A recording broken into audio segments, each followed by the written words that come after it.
मरी में मौजूद हूँ। मरी का मौसम बहुत खूबसूरत है।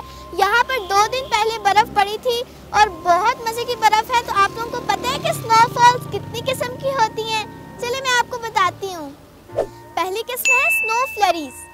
ये जैसे बूंदाबांदी होती है ना बारिश की, उसी तरह स्नो फॉलिंग की भी एज बूंदाबांदी ही होती है। ये हल्की हल्की स्नो फॉलिंग होती है जिसमें आप खेल कूद सकते हैं। दूसरी किस्म है स्नो शावर्स।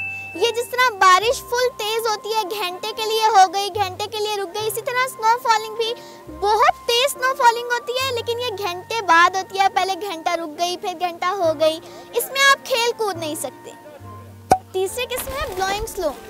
ये फुल तेज स्नो फॉलिंग होती है। जिस तरह बारिश फुल तेज होती है, बारिश हवा के साथ होती है, कभी इधर जा रही है कभी इधर जा रही है, तो स्नो फॉलिंग भी फुल तेज हवा के साथ फुल तेज स्नो फॉलिंग हो रही होती है, कभी इधर जा रही है कभी इधर जा रही है। तो इसमें आप लोगों को ड्राइव करना बहुत मुश्किल हो जाता है।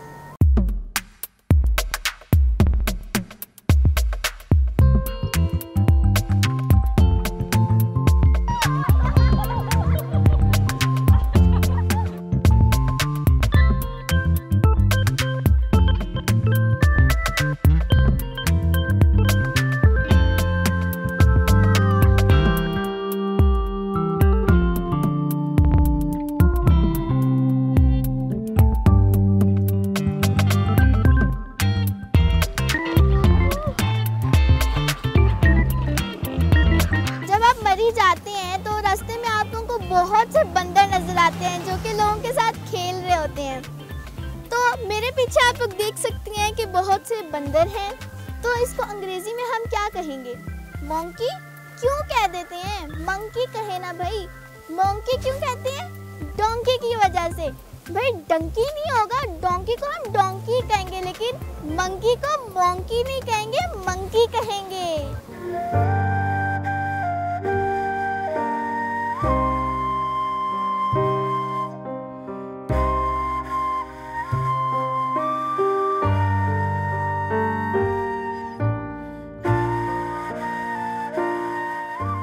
गलियात की खूबसूरती में इजाफा करते हैं ये ऊंचे लंबे दरख्त। इनको हम पाइन ट्रीज कहते हैं और उर्दू में इनको सनोबर का दरख्त कहते हैं। यहाँ की लोकल ज़बान में इनको चीड़ भी कहते हैं। साथियों, आपको पता है कि ये 10 मीटर से लेकर 80 मीटर तक लंबे हो सकते हैं। आपको मालूम है कि इन दरख्तों की जो जड़ें हैं वो दूर दूर तक फैली होती हैं। सनोबर के दरख्त का सबसे बड़ा फायदा ये है कि ये आबो हवा को ठंडा रखते हैं। इसीलिए गलियात और मरी का मौसम शदीद गर्मी में भी ठंडा रहता है। इसका तो आप जानते होंगे कि ये पाइन कोन है। पाइन ट्रीज के जो बीज होते हैं वो इस कोन में डेवलप होते हैं और जब ये पक जाते हैं तो ये कोन ओपन हो जाती है और ये कोन नीचे गिर जाती है, जिससे नए पौधे जन्म लेते हैं और दरख्त की शक्ल इख्तियार करते हैं। इन कोन्स को हम डेकोरेशन के लिए भी इस्तेमाल करते हैं।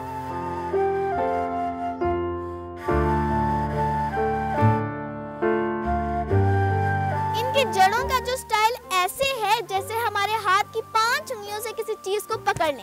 इसी तरह इन दरख्तों की जड़ों ने इन पहाड़ों की मिट्टी को पकड़ा हुआ है। यानी ये सनोबर के दरख्त लैंडस्लाइडिंग को कंट्रोल करते हैं। इन दरख्तों पर कोई फ्रूट तो नहीं लगता, लेकिन इसकी लकड़ी बहुत करामत और महंगी है, जिससे फर्नीचर भी बनाया जाता है।